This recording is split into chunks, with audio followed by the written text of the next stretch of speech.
Gente, bom dia a todos.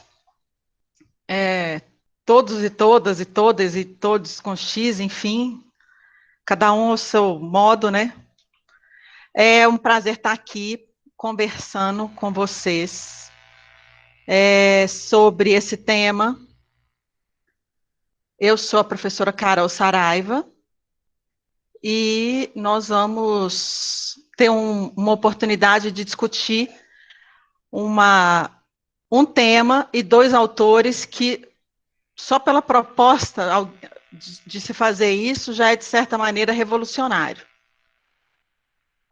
Num mundo e num país especificamente, em que a pessoa se dá o direito de fazer um,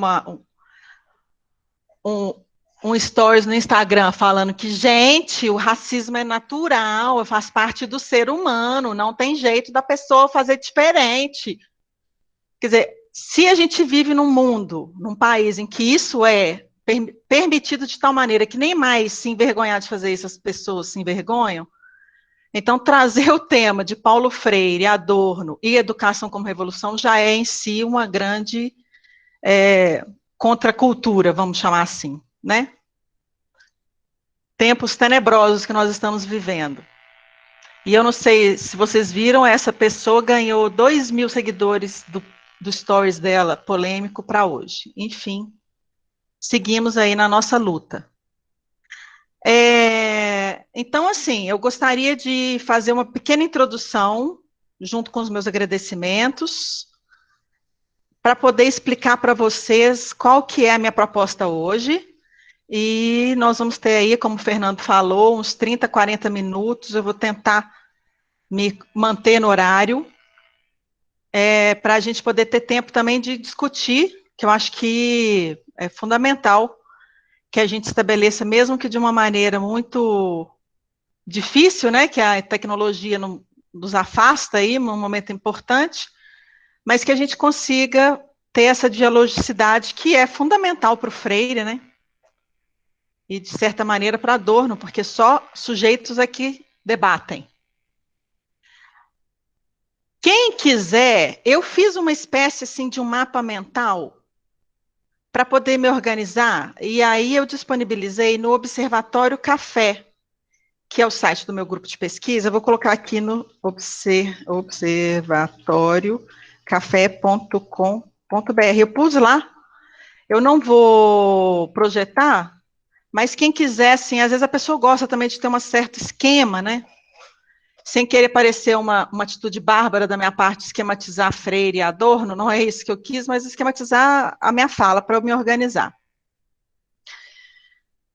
Então, quando o Francis me chamou para fazer essa fala, primeiro, gente, é importante fazer aqui um momento de tietagem, que eu sou super fã do Francis há muitos anos, e ele é uma pessoa incrível, um pesquisador fantástico, fora de série. Então, quando ele me convidou, eu fiquei muito satisfeita pela oportunidade, e fiquei num dilema enorme de o que eu falaria, ele me deu assim, deu um tema em aberto, falou, Carol, você pode escolher, e eu fiquei naquela dificuldade, né?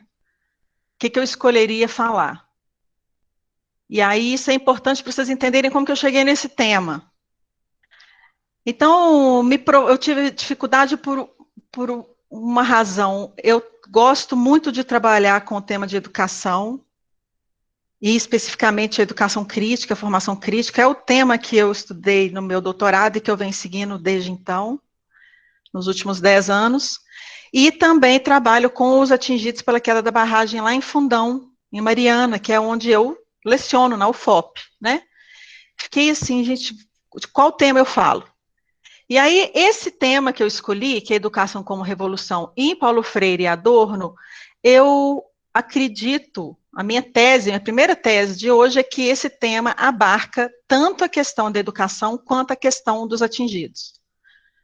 Porque só quando a gente fala de uma formação de sujeitos e para sujeitos, é que a gente pode realmente tanto pensar a educação e fazer a educação, como estabelecer pesquisas com os grupos com os quais a gente pode, enquanto pesquisador, trabalhar.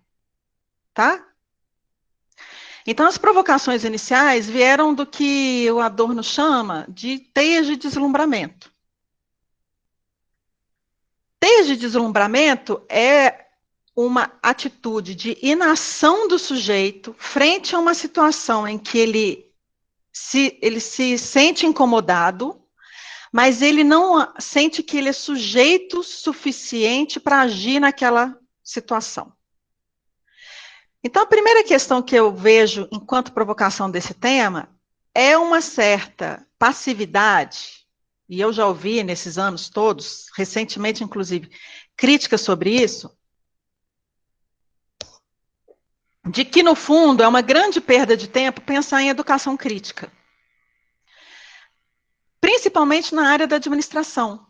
Então, as pessoas costumam falar assim comigo: ai, Carol, esse tema é muito interessante, mas já tá, o que está aí já está dado. Isso é chamar de teia de deslumbramento. E isso me incomoda muito, porque é uma desistência, não é só uma aquiescência, mas é uma desistência da nossa ação enquanto sujeito no mundo.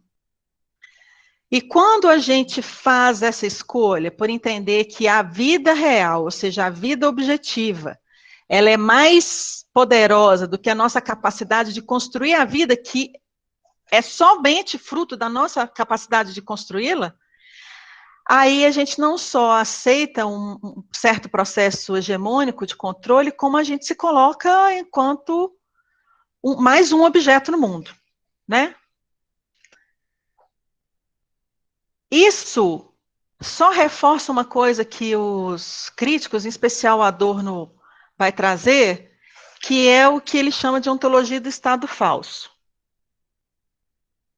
Então, ele vai falar o seguinte: nós vivemos, ele vai falar, não, na verdade, a minha interpretação sobre isso é que nós vivemos em uma era em que as pessoas imaginam que elas não existe mais saída para o que está aí. O que nós vivemos é o que está aí.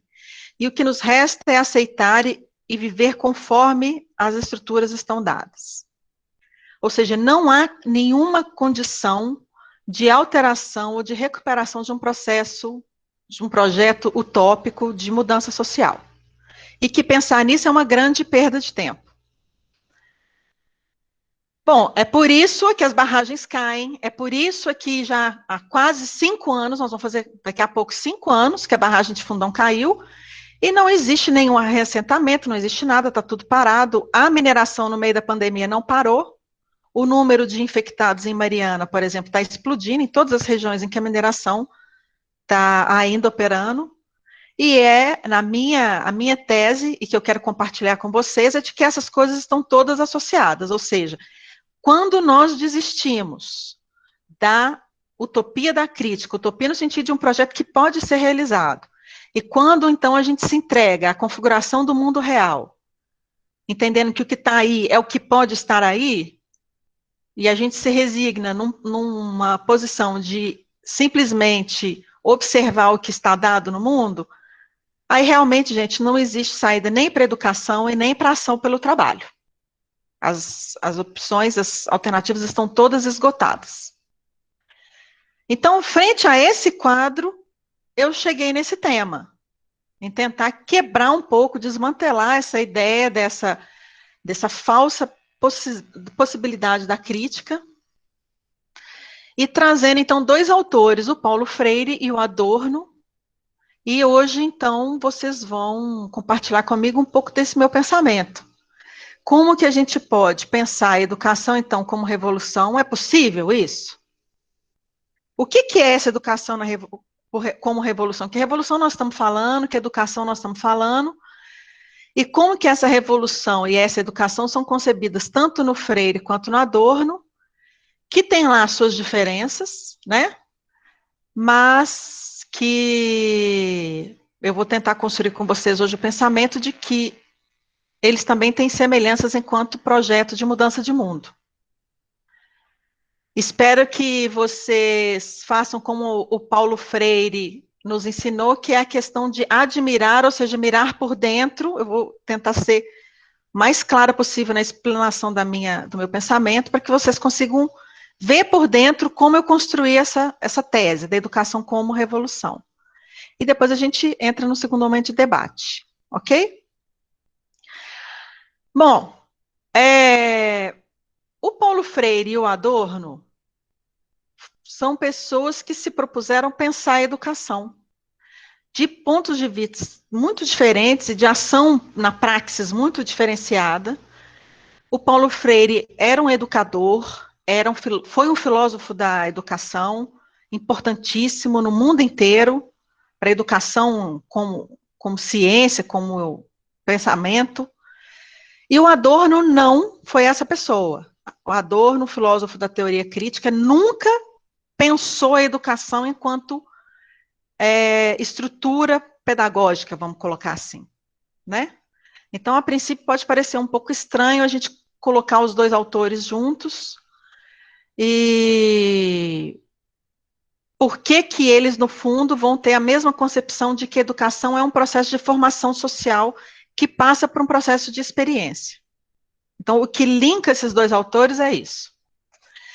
Agora, só para a gente entender um pouco o que é que eles estão falando, então, do primeiro termo aí da frase, né, do título da minha explanação, que é educação, eu vou passar rapidamente por uma espécie de uma história da educação para a gente poder localizar o que eles estão falando sobre educação.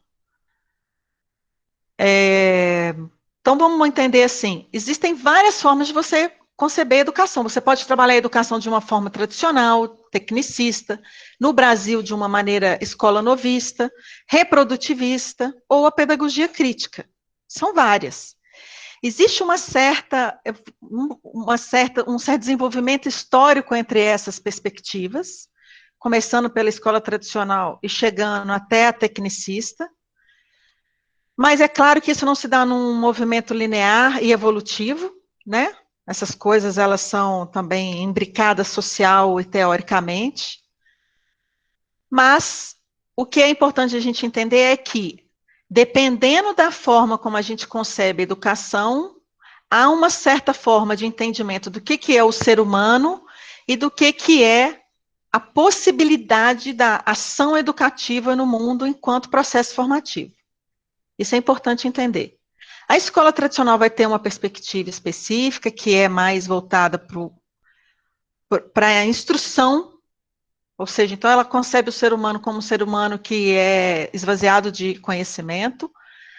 Até a gente vai passando aí pelas outras perspectivas, até chegar na pedagogia crítica, que é onde o Paulo Freire se localiza, e é do tipo de educação que o Adorno fala, apesar dele nunca ter sido um teórico da educação, ok? Então, fechando essa segunda questão, o que eu quero trazer é que precisamos perceber que tipo de concepção a gente tem sobre a educação. O que vocês pensam? Se vocês vão querer questionar, né? Vamos questionar junto. A educação pode ser revolucionária? Ponto de interrogação. Bom, o que vocês concebem como educação? A educação é fazer no mundo, a educação é instrução, a educação é levar um tipo de conhecimento legitimado para as pessoas que não têm esse conhecimento, a educação é relacionada com meritocracia, ou seja, a forma como vocês concebem a educação denota a forma de sujeito que vocês enxergam. Ok? Para mim, e para a forma como eu leio Adorno e o Freire, a perspectiva da educação é a perspectiva da crítica. Então, a educação é um fazer crítico, é, sim, evidenciar as contradições do mundo, então não é uma visão ingênua da escola nova. A escola nova trabalhava, por exemplo, com uma ideia democrática da educação, mas a pedagogia crítica vai para além disso, ela vai dizer, bom, é precisa a democracia, é precisa a participação de todas as pessoas, porque o mundo do saber, o mundo da formação cultural, ele é construído por todas as pessoas, mas essa educação não pode só afirmar o que está presente, a educação também precisa colocar o dedo na ferida, ela precisa ser uma crítica radical da realidade, e ela precisa ser uma educação para a resistência. Então, essas são as duas palavras-chave da pedagogia crítica: crítica radical e resistência. E é desse ponto de vista que eu estou falando sobre educação. É dessa perspectiva de sujeito e de formação cultural que a educação pode ser uma educação para a revolução. A não aceitação da ontologia, a falsificação da ontologia do Estado falso. É o desmantelamento da teia do deslumbramento, é dizer, o que está aí não é o que pode ser feito. Então, o Freire nos ensina, para a gente alcançar o que é impossível, a gente tem que fazer o impossível hoje. Não é nem se perder no idealismo do amanhã, dizendo que esse mundo está errado, esse mundo não pode ser dessa maneira, como os reprodutivistas fizeram, né, que é uma outra escola crítica, que é uma escola que vai fazer a denúncia do concreto, né? Então, o Freire vai dizer, denunciar o concreto é fundamental, mas a gente não pode só denunciar o concreto, a gente também tem que ser capaz de construir o amanhã. E o Adorno fala isso, a gente tem que comparar o conceito com o próprio conceito, ou seja, a forma das coisas é a expressão das constrições sociais de como as coisas podem ser, mas é também o estabelecimento de um certo pensamento de como as coisas poderiam ser. E poderiam ser não só numa ideia de um certo idealismo de que o mundo pode ser para além do objetivo, da forma como ele se apresenta, mas também numa ideia de que é preciso lutar para que este outro mundo seja possível materialmente e concretamente, ou seja, não só no plano da ideia, não só no plano do idealismo, né? Não só no idealismo. Então, gente, fica concretizado o primeiro elemento da minha fala, educação como revolução, porque a educação é o exercício sistemático da crítica radical do que está aí, do que está presente, do que está dado enquanto condição concreta de vida, de constituição, de entendimento do homem, do sujeito, da vida, do trabalho. Então, é uma crítica radical disso, associada a um trabalho sistemático de construção de novas formas de vida. Então, isso é que é educação crítica, isso é que é educação para a revolução. E esse é o primeiro ponto que liga Paulo Freire e Adorno. Então, a educação precisa ser um devir, no sentido dessa construção de um novo mundo, associado a uma ideia de radicalidade da nossa condição de vida atual. Então, as coisas estão aí, não é porque só podem ser dessa maneira, elas estão aí porque elas representam a expressão da vantagem de certas classes sobre outras classes. Existe ainda uma luta de classes, não é possível a um crítico abrir mão do entendimento da luta de classes que está dada, que está presente no nosso mundo. E quando nós perdemos essa pulsão para questionar o que está dado, aí sim a gente volta no que eu comecei discutindo, que é essa aceitação do mundo tal como ele se apresenta, ok? Bom, nessa ideia, o Paulo Freire e o Adorno vão discutir e vão estabelecer nessa ideia básica, eles vão discutir a obra deles sobre a formação cultural. O Paulo Freire, como eu já disse, ele é um filósofo da educação, crítico, ele estabeleceu não só uma ideia sobre a educação enquanto formação cultural, mas ele foi até o limite, assim, até a pragmática disso, entendendo como que essa concepção da educação enquanto construção de um novo mundo, de resistência para as formas de vida dadas, ele foi até no limite da criação de um método de como isso pode ser materializado em sala de aula. É preciso ler o Paulo Freire com muito cuidado, tanto Paulo Freire quanto o Adorno são pensadores importantes, mas eles são, ao mesmo tempo, tratados de forma muito vulgar na minha leitura, né, pela academia, pela ciência, ou com críticas absurdas a eles, falando coisas que não têm menor propósito, pessoas que nunca leram uma linha do que eles escreveram, ou fazendo afirmações absolutamente irresponsáveis sobre o que foi a proposta desses autores.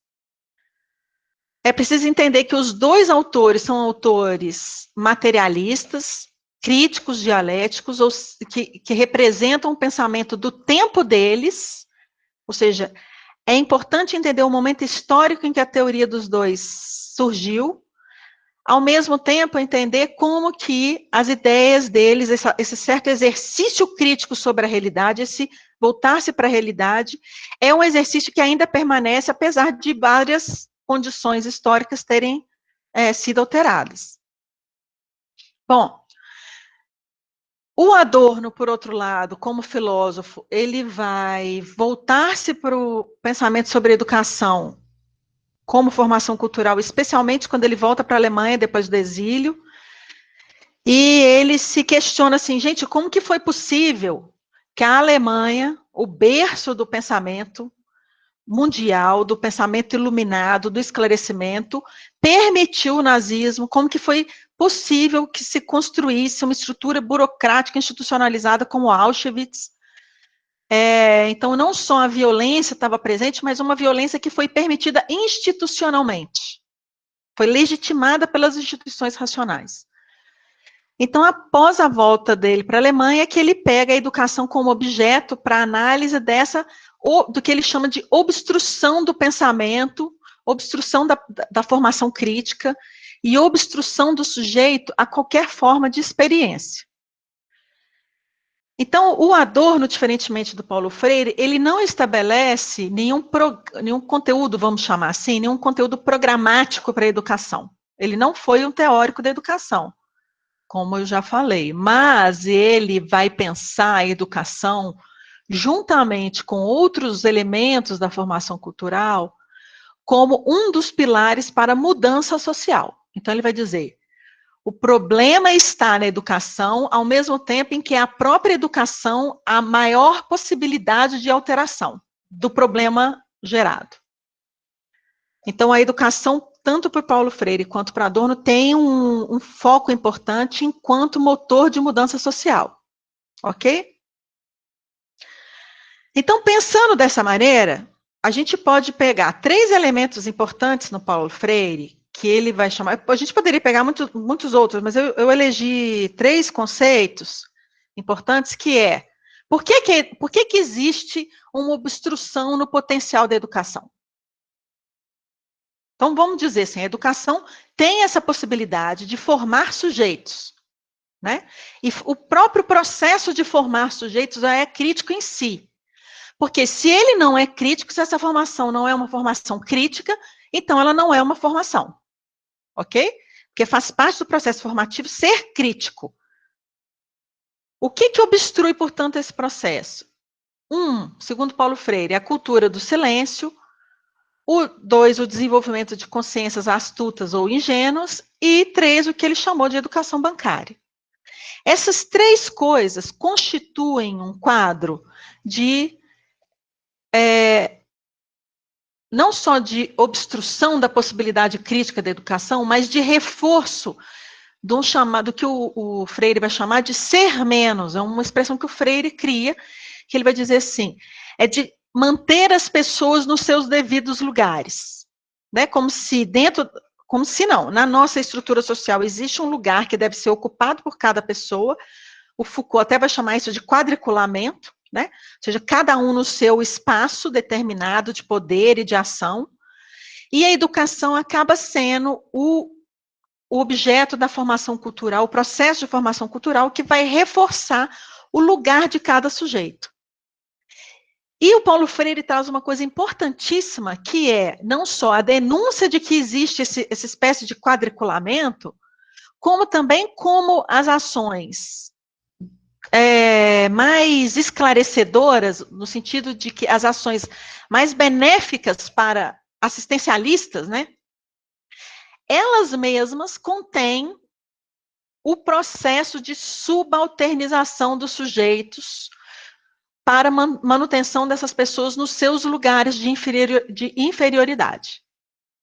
Então, essa crítica que o Freire faz é uma crítica muito potente. Porque até então imaginava-se que a escola reprodutivista da educação, imaginava-se que existia uma certa ideologia dominante, e essa ideologia dominante restringir a ação dos sujeitos para que eles pudessem se manter eles continuassem se mantendo nos seus devidos lugares, vamos dizer assim, né, nas suas classes, de forma passiva e obediente, para servirem as classes dominantes. Essa é a ideia inicial. E o Freire vai dizer, e essa ideia inicial vai dizer assim, é preciso, então, ir até os chamados marginalizados e expurgar dessas pessoas esse germe, esse espírito da inferioridade, né? Então, é preciso que se leve até essas pessoas o conhecimento. E o Freire vai fazer uma denúncia dizendo que essa própria ação assistencialista é uma ação opressora. Porque essa ação assistencialista, ela continua invalidando o ponto de vista dos sujeitos com os quais ela diz que vai libertar. Ou seja, em nenhum momento essas ações assistencialistas, elas reconhecem o próprio processo de construção social dessas pessoas e a capacidade dessas pessoas de construírem um mundo, de lutarem pelo mundo e de resistirem no mundo. E os processos de conhecimento que essas próprias pessoas constroem. Isso é muito potente, né? Então, vamos guardar isso aí em Paulo Freire. Essa nossa ação como ele diz assim, as pessoas, as ações dos pequenos burgueses de levar a luz até os analfabetos. E ele vai dizer, isso é opressor. E isso mantém as pessoas na sua condição de exploradas. Isso não leva a esclarecimento, apesar do conteúdo objetivamente ser um conteúdo voltado para o esclarecimento. Ok? E, por outro lado, na minha leitura, o Adorno vai estabelecer um debate muito semelhante quando ele vai discutir a formação cultural.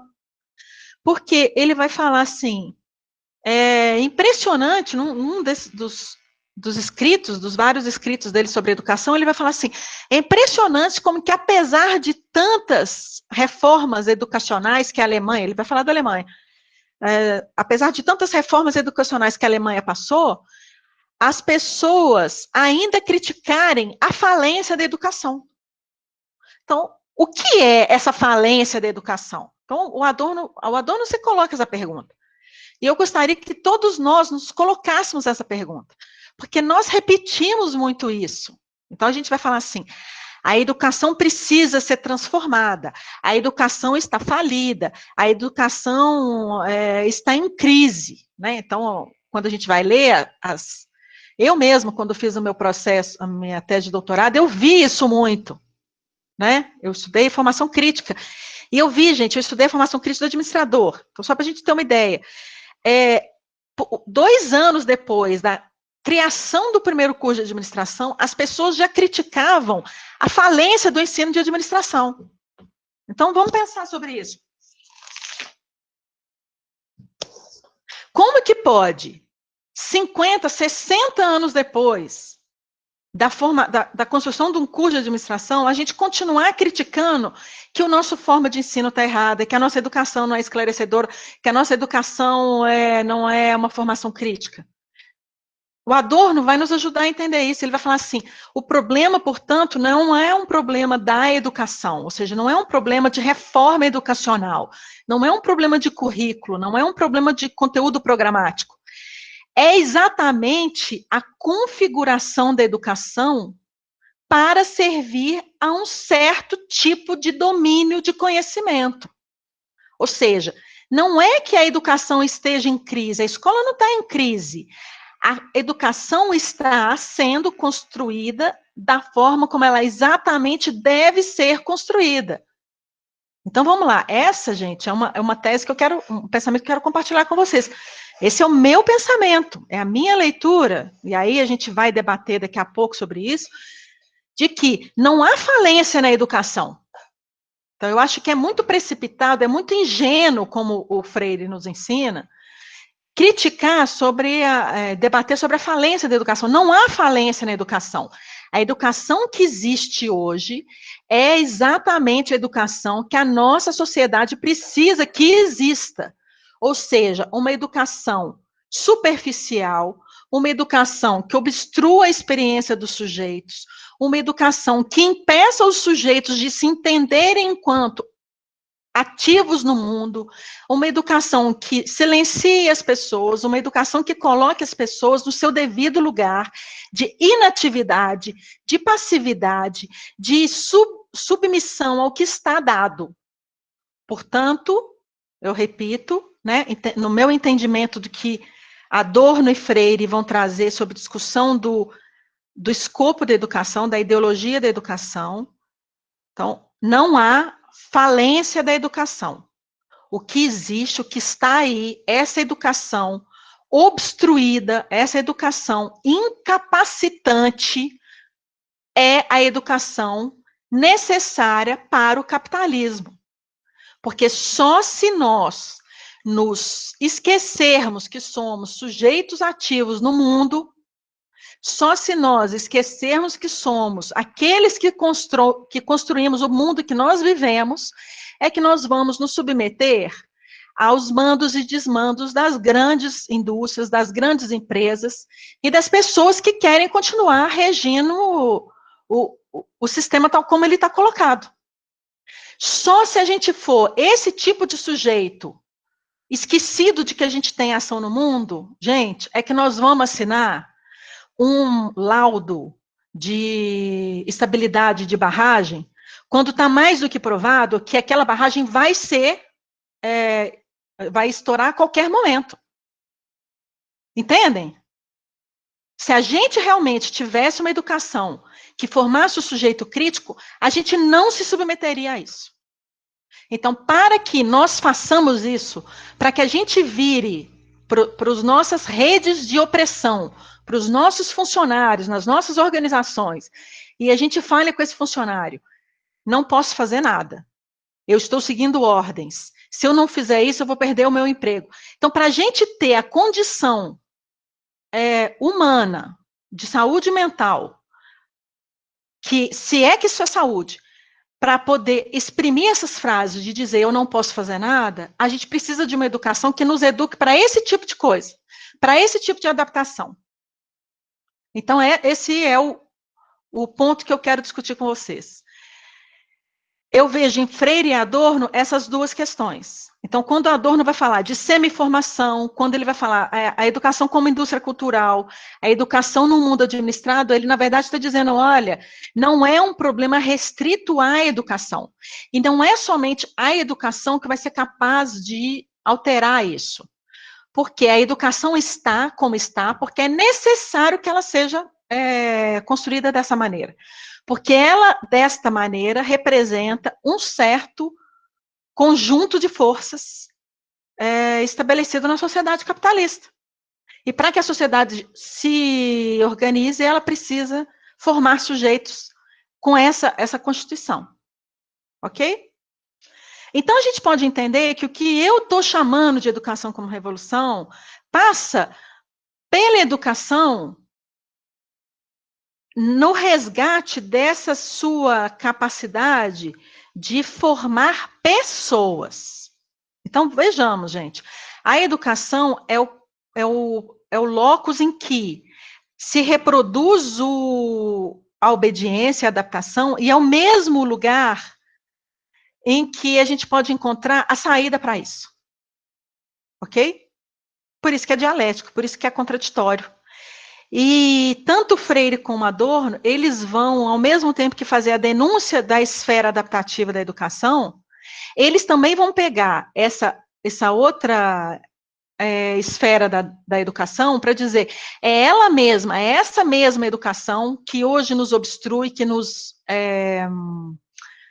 subordina, que vai ser capaz, que é capaz de nos ajudar a construir uma nova forma, uma nova ordem social. Então, ela é revolução porque nos dois autores há um processo de construção de uma nova ordem social. Então, esse é o segundo elemento aí da minha tese, né? Então, por que a educação revolucionária? Porque em ambos os autores e em vários, né, nos vários outros que eu acabo estudando, a educação é uma forma de mudança social, de estabelecimento de uma nova ordem social. Porque não é possível, nesta ordem social, a criação de uma educação crítica. Então, Adorno vai dizer, num aforismo, no Minima Moralia, não é possível a vida correta na falsa. E ele tem razão, enquanto nós vivermos uma vida falsa, nessa estrutura não é possível haver vida correta.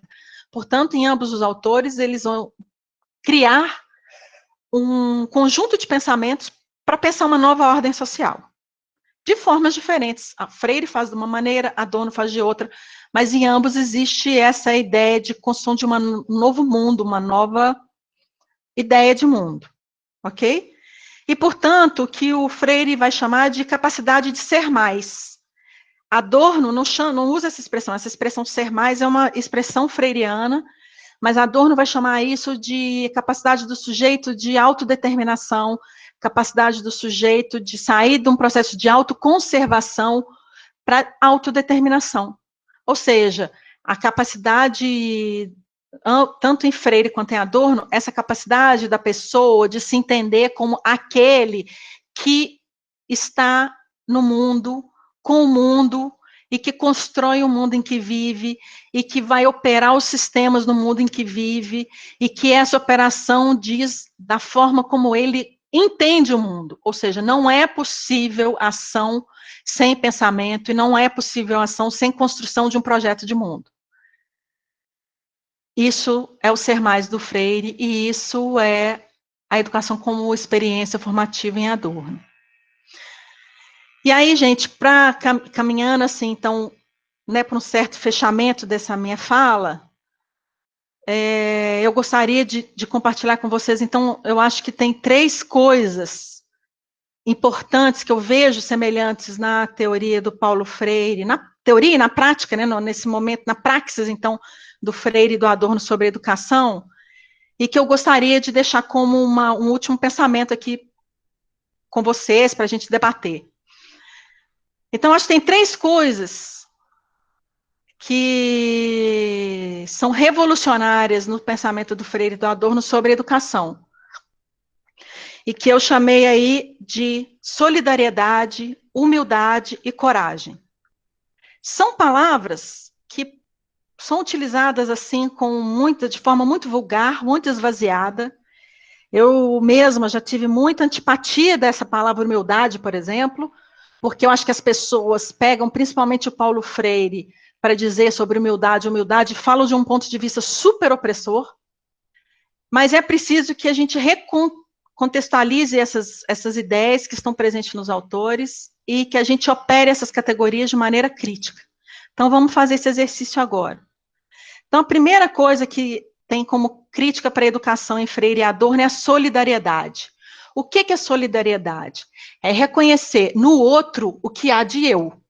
Eu estou no outro. É entender que as coisas não são como são porque elas sempre foram assim. É entender que elas são como são porque há um sistema de classificação que busca diferenciar os modos de vida e prestigiar certos modos de vida, anunciando esse certo modo de vida como modo de vida correto, como modo de vida autônomo, como modo de vida sadio. Então, a primeira coisa é esse exercício de se reconhecer no outro, e entender que nossas vidas são expressões de um sistema que nos classifica o tempo inteiro e que, além de nos classificar, estabelece o que é o, entre aspas, né? Entre aspas, não sem aspas nenhum, o que é o melhor e o que é o pior. E a gente vai se parametrizando por essa espécie de gabarito. Freire vai discutir a questão dos críticos, que argumentam sobre como, por exemplo, os pobres, camponeses e os analfabetos ficam à margem da sociedade. Então, gente, a gente que é, vamos dizer assim, da área crítica, a gente faz isso o tempo inteiro. Falei assim, eu vou trabalhar com as pessoas que estão à margem. E o Freire vai dizer, para de falar isso. Para de falar isso. Não existe margem. Chamar as pessoas analfabetas, pobres, sei lá, da periferia, como pessoas que estão à margem, é classificar esses sujeitos. E é obscurecer uma esfera do capitalismo, ou seja, aquelas pessoas não estão, de certa maneira, fora do capitalismo. É o próprio capitalismo é que cria este tipo de marginalidade, ou seja, é inclusivo do capitalismo, é próprio do capitalismo a construção de modos de vida que estão dentro do capitalismo, ou seja, são modos de vida legitimados e modos de vida deslegitimados. Para que precisa essa classificação? Para que certos modos de vida entendidos como errados possam servir de exploração pela classe dominante. Ok?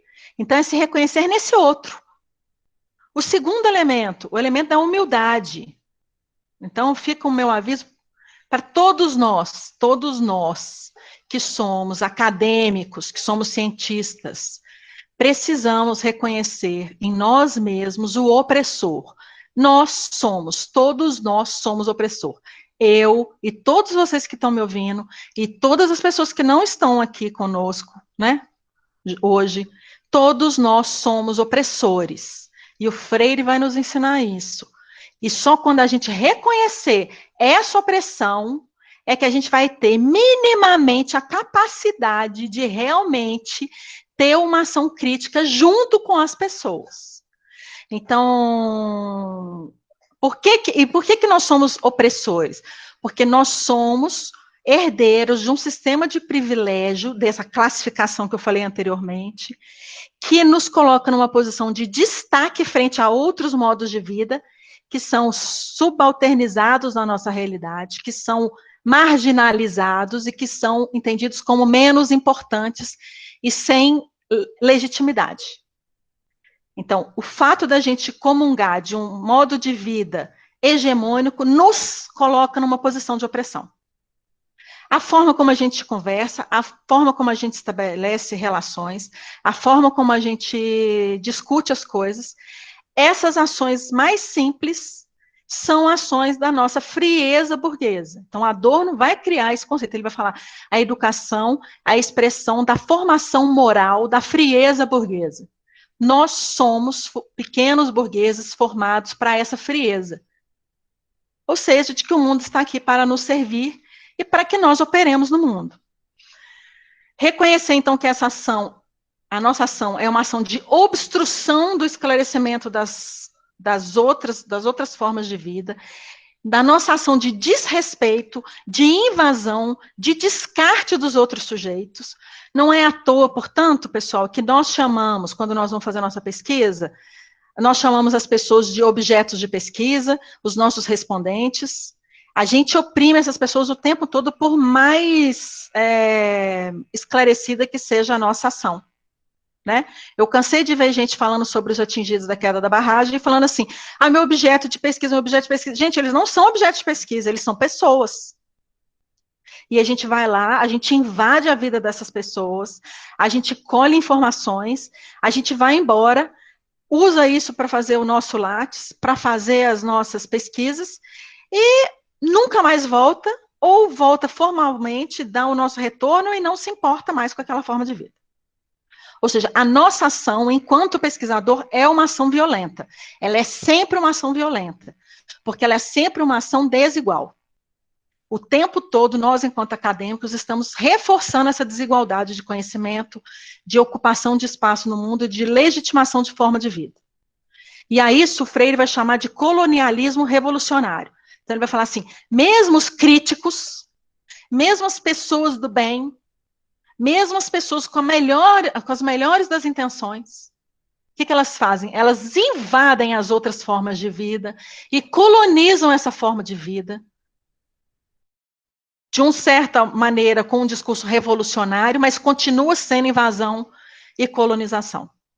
Então, a humildade significa o reconhecimento dessa opressão e essa espécie de um passo atrás que a gente precisa dar, de entender. Nós compartilhamos de uma espécie privilegiada de manejo das instituições burocráticas e nós temos que, portanto, parar de invadir a vida dos outros. Que a nossa ação é sempre uma ação, passa a ser, então, sempre uma ação de opressão. E, por fim, a coragem. O que é a coragem? A coragem é a gente estabelecer relações de experiência onde a gente não existe. É o que o Safato ele vai dizer. A experiência com a não identidade. A experiência entre ainda não sou um indivíduo e sou somente um indivíduo. No sentido de termos a coragem, como Bom Dia vai falar, de se lançar, da gente se lançar numa relação com o outro, que é uma relação da qual a gente não compartilha dos mesmos signos, das mesmas relações de poder, dos mesmos totens, né? E que, portanto, a gente está absolutamente inseguro no sentido de vulnerável, no sentido de se deixar passar pela experiência do outro. Então, coragem, que é ao invés da gente, ao se relacionar, por exemplo, com os atingidos pela queda da barragem, carregar todo o nosso pré-conhecimento sobre isso e passar a entender quem são eles, como eles se organizam, como eles pensam, entender como que eles legitimam o seu poder e ajudar na forma como a gente puder, já que a gente maneja bem as estruturas burocráticas, para legitimação do conhecimento deles e a criação de outras formas institucionalizadas de conhecimento, tá? Então, é importante que a gente entenda, numa determinada audiência pública que eu participei com os atingidos, uma atingida, ela questionava a Fundação Renova, falando assim, eu não quero que vocês me chamem mais de atingida, eu tenho nome, meu nome não é atingida, meu nome é fulana de tal. E é isso, eu quero que vocês guardem essa frase, porque nós fazemos isso o tempo todo. Nós chamamos as pessoas, nós classificamos as pessoas o tempo todo, quando a gente faz ação científica, de conhecimento no mundo, mesmo que seja crítica. E a gente precisa entender, essas pessoas têm um nome, essas pessoas têm um modo de vida, e essas pessoas precisam ser respeitadas. E a gente precisa parar de oprimir essas pessoas, e de explorar essas pessoas, tá? Bom, e aí, gente, para finalizar, é difícil, né? Porque eu queria falar mais um monte de coisa, mas assim, para finalizar, para tentar fazer um fechamento do que eu vejo de educação como revolução em Paulo Freire e Adorno, uma coisa que eu aprendi nesses anos aí de trabalho em campo com a extensão foi muito importante para mim. Eu já tinha um certo viés teórico, crítico, de entendimento crítico, e só na extensão, no trabalho realmente cotidiano, é que eu pude entender o que é ação crítica, efetiva, e como a gente tem essa atitude opressora o tempo todo. Então, o que eu acho que é importante a gente entender é que a gente tem que aprender a perder, a ter coragem de perder o que a gente chama de conhecimento legitimado na nossa forma de vida, de acadêmico, de cientista, de lattes, de pontuação, de publicação, e efetivamente trabalhar com as pessoas e respeitando essas pessoas, os nossos participantes, né? Não mais os nossos objetos. E, por fim, entender que o momento revolucionário da educação está no que o Grushka vai chamar de reconstrução dessas contradições. Não é só fazer o entendimento vazio de que a educação precisa emancipar. Não é fazer dessa emancipação da educação um fetiche, ou uma etiqueta para a gente carregar para cima e para baixo. É realmente construir uma outra forma de relação social, de relação humana, de constelação afetiva, para que a educação, enquanto formação cultural, seja uma educação que reconstrua as contradições das nossas formas de vida no capitalismo existente, atual. E que, fazendo isso, a gente precisa aprender com Benjamin, né? Como ele fala sobre a história, a gente precisa, portanto, ter coragem de escovar a educação a contrapelo. Ou seja, de ter essa coragem de ver as fissuras da educação, aonde ela se apresenta, e construir, a partir dessas fissuras, os efetivos momentos de esclarecimento junto com as pessoas. É isso que eu gostaria de conversar. Muito obrigada a todos. Professora, muito obrigado. Nossa, muito bom, muito obrigado mesmo. Eu peço a todos, né, que se tiverem mais alguma pergunta, né, enviem aqui pelo chat. A gente tem algumas perguntas aqui, até que já tinham sido formuladas antes, e algumas que foram feitas agora. Eu vou fazendo e a professora daí pode ir respondendo, ok? Então, tem uma pergunta da professora Cristiana Ituaçu.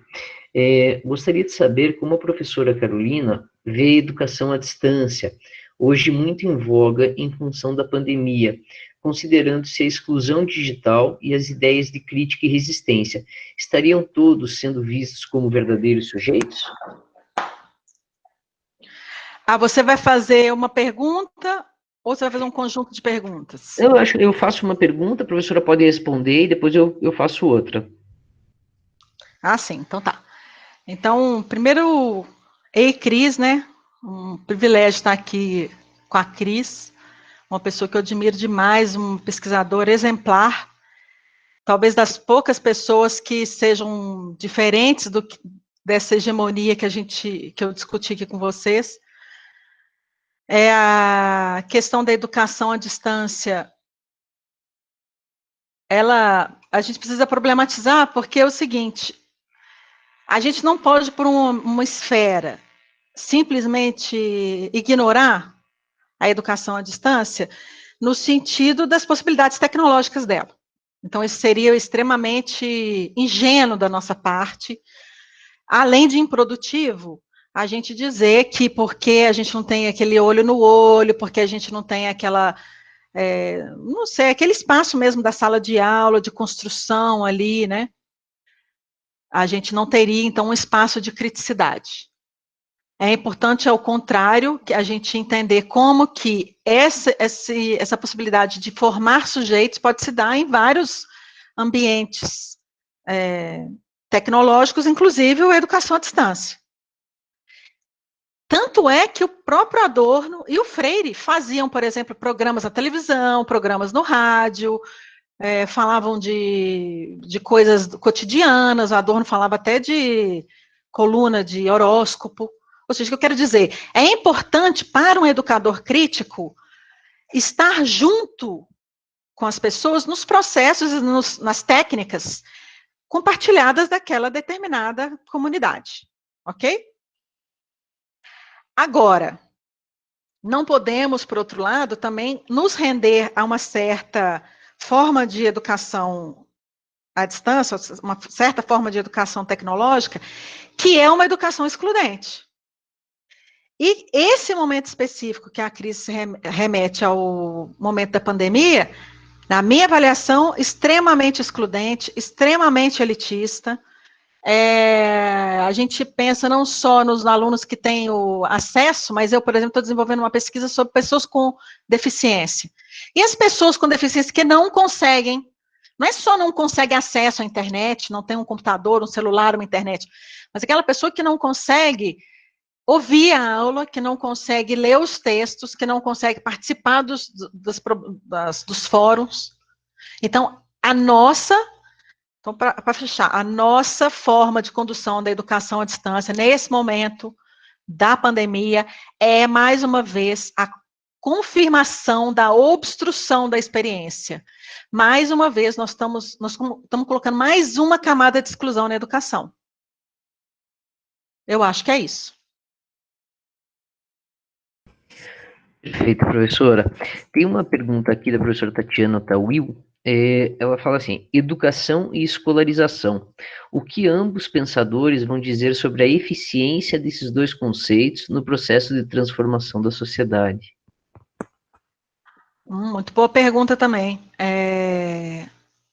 Obrigada, então, professora, pela pergunta.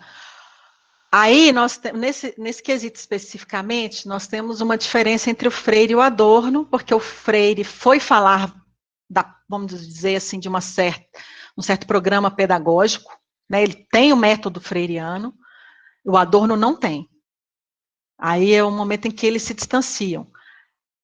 O Freire acreditava que era para a educação ser revolução, para ela ser crítica, para ela criar uma nova ordem social, ela precisava chegar até o processo pedagógico, educacional, e que esse processo deveria se dar pela desconstrução dos textos dominantes, ou dessa desconstrução do que eles chamam da cultura do silêncio. Então, não é especificamente só, vamos dizer, o uso do material crítico, né, isso está presente na pedagogia crítica do Freire. Então, não educar criticamente não é usar materiais críticos, e sim a capacidade do professor, junto com seus alunos, desconstruírem as estruturas de dominação presentes em qualquer texto, inclusive nos chamados textos críticos, ou vídeos críticos, ou autores críticos. Isso é que é fazer uma prática educacional crítica. O Freire tinha muito apreço pela educação formal, vamos colocar assim, a sala de aula, como a gente costuma dizer, né? Até porque ele achava que o processo da educação formal também era uma forma de inclusão do sujeito no mundo. E tinha que ser feito dessa maneira, de uma leitura, a leitura dos textos é uma leitura de mundo para o Freire. O Adorno não chega nesse ponto, não. Adorno faz uma discussão mais geral sobre o processo de formação cultural.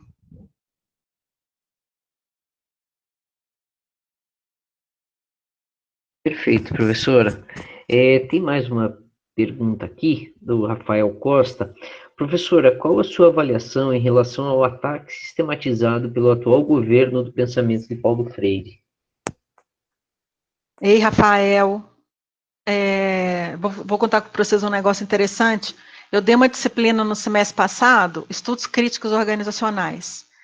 E um dos autores, um dos programas, conteúdos programáticos, era o Freire. E eu me vi numa situação terrível, que foi, de certa maneira, numa certa aula, eu justificando por que eu estava usando o Freire. E aí eu parei no meio da aula e falei assim, gente, olha que tempos tenebrosos nós estamos vivendo, em que eu tenho que, ao falar de um autor, que é um dos grandes, mundialmente, um dos grandes pensadores da educação no mundo inteiro, eu tenho que, de certa maneira, me desculpar e me explicar por que eu estou usando o Paulo Freire.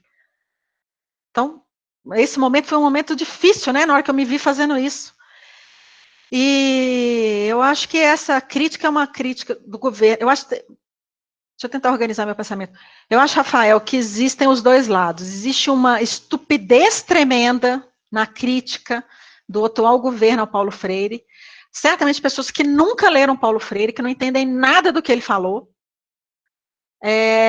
Ao mesmo tempo, existe uma grande inteligência por trás dessa crítica, porque é necessário, para um processo de opressão e para uma construção de um fascismo, é necessária a construção dos inimigos. E o Freire virou um desses bodes expiatórios, ele virou o inimigo do Estado, né? O Guedes não falou que nós, os servidores públicos, somos os inimigos do Estado. O Freire virou o inimigo do Estado, e para que seja construída uma agenda fascista, é necessário que as pessoas lutem contra os inimigos. Assim como Hitler colocou os judeus como os grandes inimigos, aqui no Brasil a gente põe o Freire como um grande inimigo, o comunismo como um grande inimigo. Então, ao mesmo tempo que existe uma estupidez, existe uma grande articulação na construção disso. E aí, para piorar a situação, eu acho que as pessoas que vão se opor a isso, que vão querer trazer o Freire e debater o Freire, acabam piorando a situação porque tratam o Freire com desrespeito. Então, aí fica uma crítica a nós, pesquisadores, que lemos com superficialidade o Freire, que usamos o Freire como bandeira partidária, que não tem nada a ver uma coisa com a outra, e que desqualificamos, portanto, a proposta do Freire, como se uns fossem esclarecidos e outros fossem opressores. Então, para fechar, eu acho que existe uma confusão geral, tanto da agenda da extrema-direita, que tem um projeto político ao tornar o Freire um grande inimigo, como uma grande estupidez da, vamos dizer, esquerda, em mal utilizar o Freire, esvaziando o sentido realmente crítico da sua teoria. Perfeito, professora. Tem uma pergunta aqui que foi elaborada pelo professor Francis, né? Para a professora comentar a relação entre emancipação e esclarecimento e como que isso está presente na educação. Ótima pergunta, gente. Eu vou responder essa pergunta com um trecho que eu estou até com o livro aberto aqui. Quem tiver com aquele livro do Adorno, Educação e Emancipação, está na página 180. Eu tinha separado esse trecho para ler, porque é uma grande crítica que o Adorno e o Becker fazem à educação para a emancipação. Então, eu vou ler aqui. Eles vão falar o seguinte. Ele vai falar assim: considero como questão em aberto se isso, estão discutindo a educação para a emancipação. Então, se isso efetivamente favorece a emancipação em pessoas praticamente desprovidas de uma representação sólida da própria profissão e que mudam e se adaptam relativamente, sem esforço, ou se justamente essas pessoas se revelam como não emancipadas, na medida em que, aos domingos, deixam de lado qualquer reflexão nos estádios esportivos. Então, respondendo a pergunta do Francis, o que a gente precisa pensar não é... É claro, é preciso pensar na relação entre educação e emancipação. Mas eu não vou responder disso de início, não. Eu vou um ponto à frente. Eu vou dizer, há um problema sério quando a gente diz que a educação tem que emancipar. Ou seja, quando a emancipação vira um produto da educação, a gente perde a emancipação. Né? Ou seja, como se fosse um produto de fábrica, a possibilidade da construção de pessoas emancipadas. Quando a gente faz isso, a gente congela a categoria de emancipação e obstrui novamente o potencial efetivamente emancipatório da educação. Então, nós temos que aprender com o Adorno e o Becker, nesse ensaio, a gente tem que parar de dizer que a educação se estrutura para a emancipação, e a gente tem que fazer a educação ser emancipatória. Então, como que a gente faz isso? Promovendo pela educação, e a educação pode se dar em qualquer esfera, pode ser educação na sala de aula, como a pergunta da professora anteriormente, no sistema educacional, ou pode ser educação na música, educação na televisão, educação no celular, no Instagram, enfim. Então, fazer da educação emancipação é fazer com que os processos de interação entre os sujeitos sejam processos de experiência entre sujeitos. Que eu acho que é isso que nós estamos fazendo aqui. É se deixar penetrar pelo novo conhecimento, pelo novo sujeito, pelas novas formas de vida, e é comunicar de volta com esse outro sujeito, e nesse debate, nessa construção efetivamente dialógica, os sujeitos se reconhecerem enquanto sujeitos no mundo, ao mesmo tempo em que eles reconhecem o outro sujeito. Então, o outro é um pouco eu, ao mesmo tempo que ele é o não eu. E vice-versa. Esse exercício, que pode se dar sobre qualquer objeto, esse é um exercício de experiência formativa e, portanto, um exercício emancipador. É isso. Perfeito, professora. Tem uma pergunta da Tatiara, que ela diz: acredito que a EAD tenha suas limitações, porém acho uma afirmação errônea dizer que seja excludente, sendo que a EAD, na verdade, é uma aliada ao modo presencial. Professora, não ver o EAD como uma forma de democratizar o acesso ao ensino por ser mais viável, às vezes economicamente e em relação a tempo e espaço? Pergunta da Tatiara, tá boa, Tatiara. Eu acho que a gente precisa, para a gente manter um pensamento crítico sobre a educação, a gente tem que, como eu disse, a questão da coragem, a gente precisa a gente precisa, peraí, a gente precisa sair do nosso ponto de vista e entender como os processos críticos se estabelecem. Então, ao mesmo tempo que a educação à distância é um processo de democratização da educação, talvez muito maior do que o ensino presencial, até porque ele pode ser feito em qualquer lugar a um custo muito mais barato. Ou seja, existe uma esfera afirmativa da possibilidade democrática da educação à distância, ok? Então, isso é verdadeiro.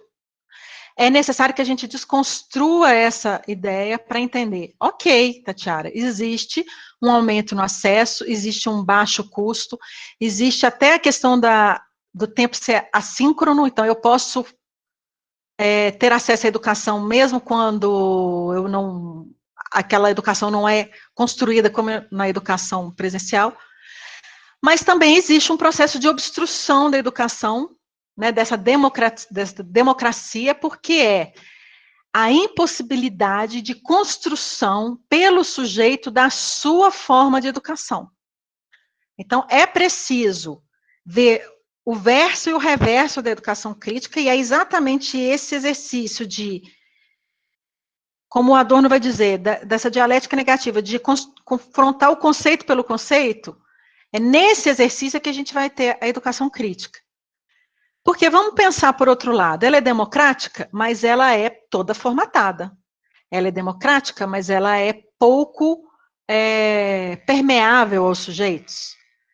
E ela é construída sob uma determinada perspectiva sobre um determinado tema.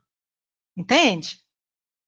Numa educação presencial, esses dilemas, esses debates, eles podem se dar, talvez haja mais espaço para que ele aconteça, e é necessário também a gente entender uma outra coisa: quem são as empresas que operam a educação à distância? Porque a gente não pode desvencilhar uma questão histórica e econômica da construção da educação à distância.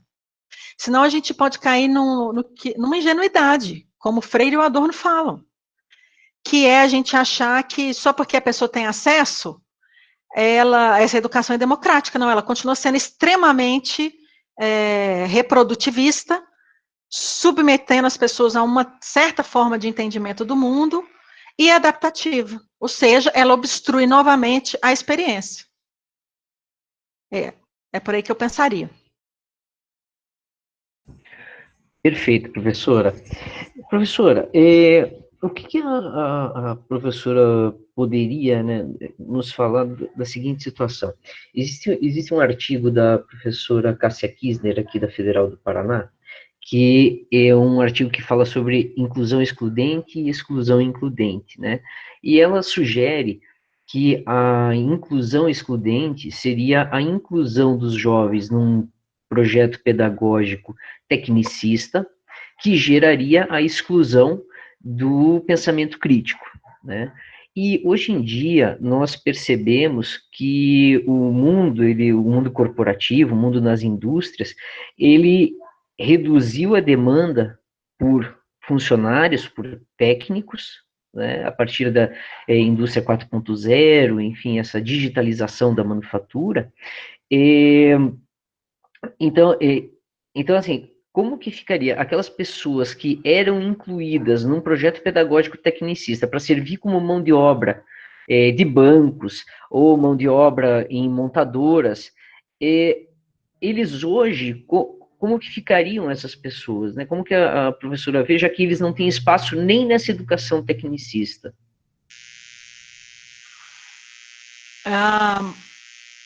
Fernando, eu acho que a sua pergunta, ela remete a um problema que tanto o Freire quanto o Adorno vão falar, que é o seguinte: a educação perdeu o sentido porque os sujeitos não se apropriam mais do produto do seu trabalho.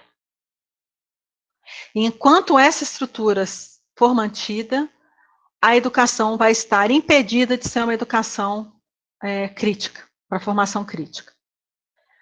Portanto, eu não vejo um problema exatamente na educação técnica, ou tecnicista, como você falou, porque a formação, tanto Adorno quanto Freire também falam isso, a educação pragmática, vamos dizer assim, de um certo fazer, ela é extremamente necessária.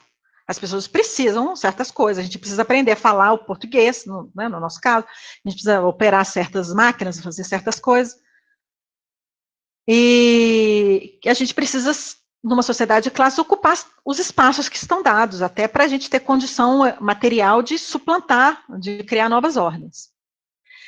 Agora, essa educação, essa indústria 4.0, ela vem só, então, sobrepor o problema que já estava dado, que é, o problema, portanto, não é a educação tecnicista, é aquele sujeito que, mesmo na formação técnica, não é o proprietário dos produtos do seu trabalho.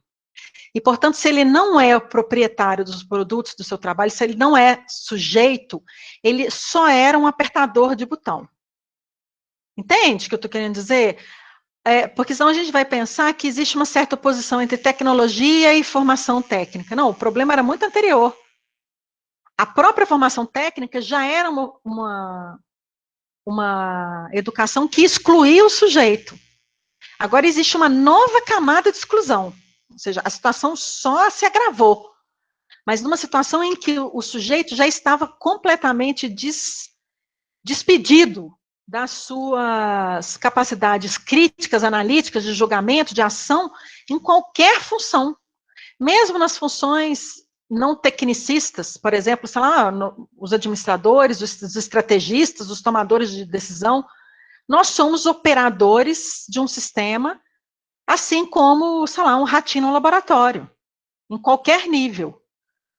E as coisas vêm sido agravadas com as novas tecnologias, com as novas formas de relação de trabalho.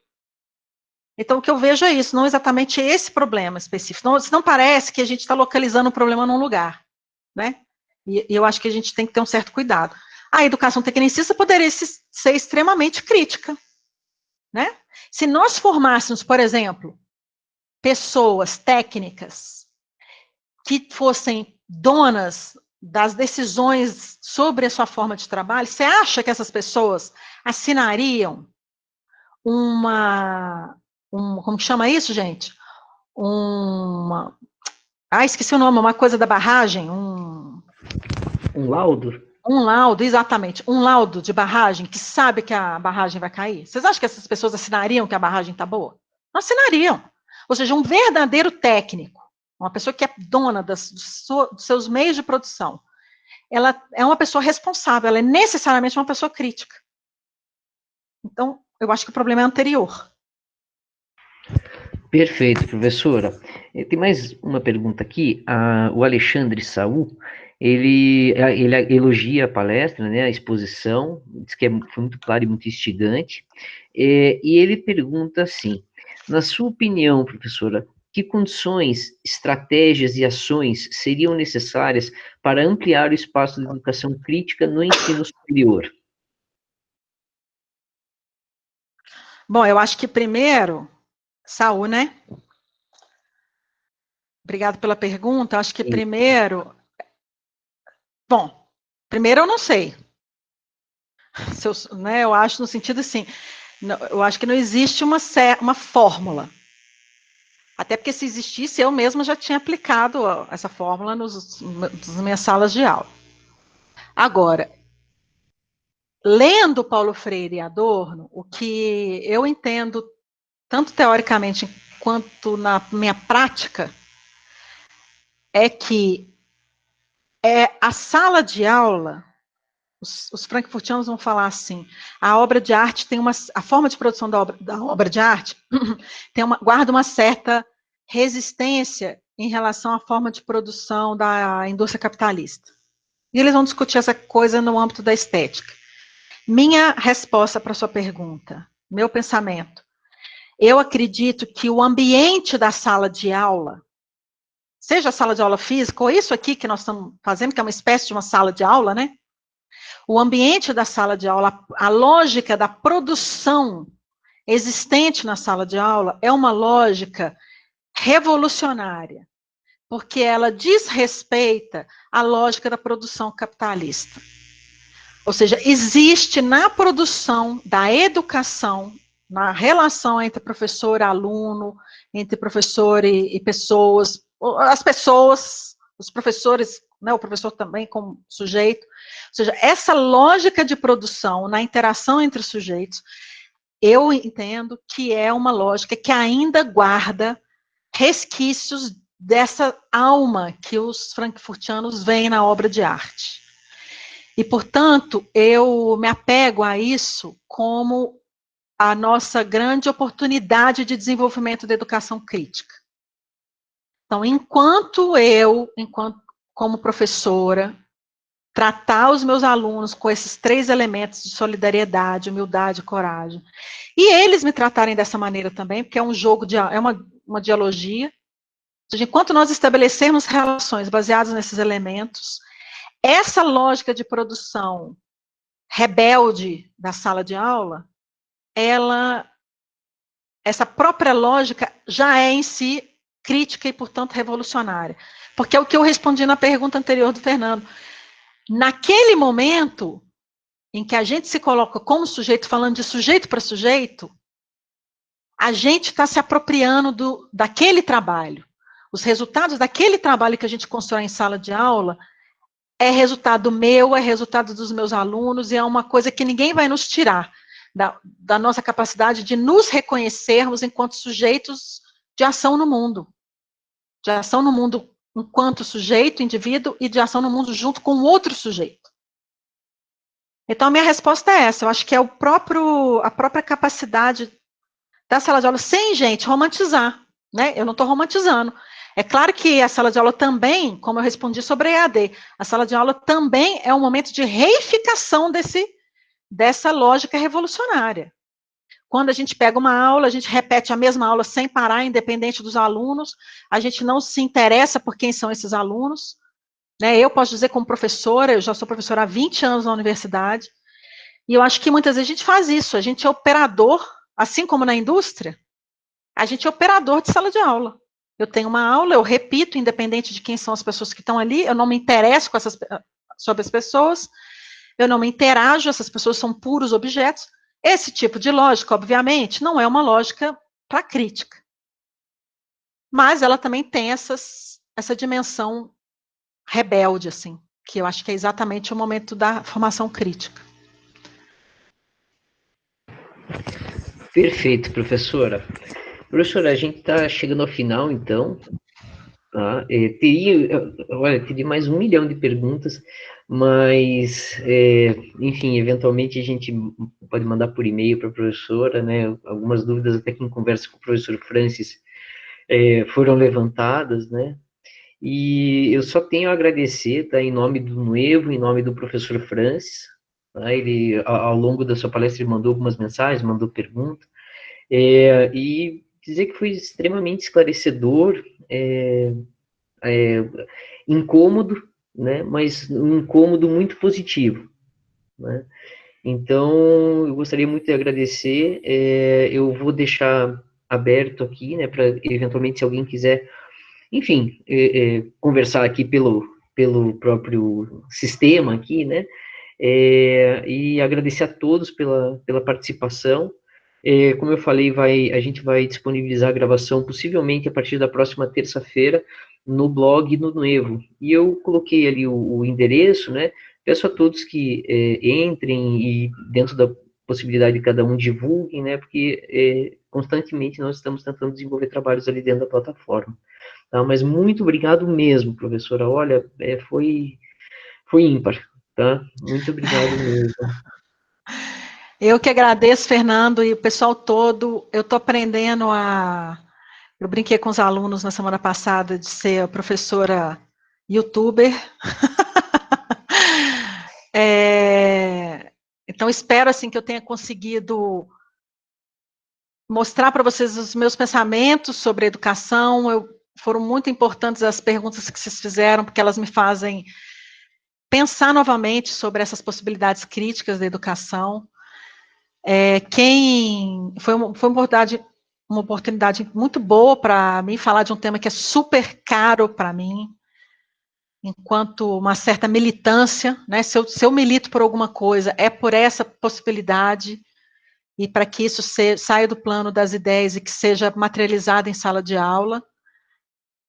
Quem quiser conversar comigo, fica à vontade, pode entrar lá no Observatório Café, ou eu vou deixar aqui meu e-mail, sei lá, a gente pode conversar. Eu acho que quanto mais a gente debater sobre isso, melhores serão as nossas ações no mundo e mais críticas, né, mais revolucionárias. Peraí, eu tenho que escrever, senão eu não consigo escrever e falar. Carola, não, como que é? carolamsaraiva@gmail.com. Tá aí meu e-mail, ou o grupo de pesquisa, vocês podem ver as pesquisas que a gente faz, enfim, é isso.